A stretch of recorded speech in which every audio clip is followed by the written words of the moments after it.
Hey guys, അപ്പം ഞാനിപ്പം ചെറുതായിട്ടൊരു ബിസിനസ് സ്റ്റാർട്ട് ചെയ്തപ്പാടെ അമ്മ എന്നോട് ചോദിച്ചു, നിൻ്റെ അച്ഛൻ്റെ പിറന്നാളല്ലേ, എനിക്കൊരു ഹാമ്പർ ആക്കി തരുമോ അച്ഛന് കൊടുക്കാമെന്ന് ചോദിച്ചു. അതിനോട്ട് ഞാൻ എന്തിനു നോ പറയണം, ഇതൊരു ട്രയലായിട്ടും കാണാമല്ലോ എനിക്ക്.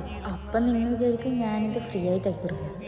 No, never. ആക്കി തരുമോ എന്ന് ചോദിച്ചപാടെ ഞാൻ ചോദിച്ചത് എങ്ങനത്തെ വേണമെന്നല്ല, എനിക്ക് പൈസ തരുമോ എന്നാണ് ഞാൻ ചോദിച്ചത്.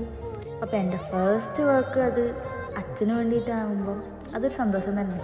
അണ്ടർവെയറിൻ്റെ പെട്ടി മാത്രമേ അടിയിൽ വെക്കാൻ കിട്ടിയല്ലോ ചോദിക്കുന്നവരോട്, അതിൻ്റെ ഉള്ളിൽ അണ്ടർവെയർ ഉണ്ട്. അച്ഛന് കൊടുക്കുന്ന ഗിഫ്റ്റിന് നീ എന്തിനാ പൈസ വാങ്ങുന്നതെന്ന് ചോദിക്കണ്ട. ഇത് അമ്മ വാങ്ങിയ ഗിഫ്റ്റാണ്, ഞാൻ വാങ്ങിയ ഗിഫ്റ്റ് ഇതിൽ വരുന്നതേ ഇല്ലൂ. അപ്പോൾ ഇതിൻ്റെ ഫൈനൽ ലുക്ക് ഒന്ന് കണ്ടിട്ട് വാ. അപ്പം നിങ്ങൾ ഇതിൻ്റെ ഫൈനൽ ലുക്ക് കണ്ടിട്ട് വാ, എന്നിട്ട് എങ്ങനെയുണ്ടെന്ന് കമൻറ്റ് ചെയ്യും.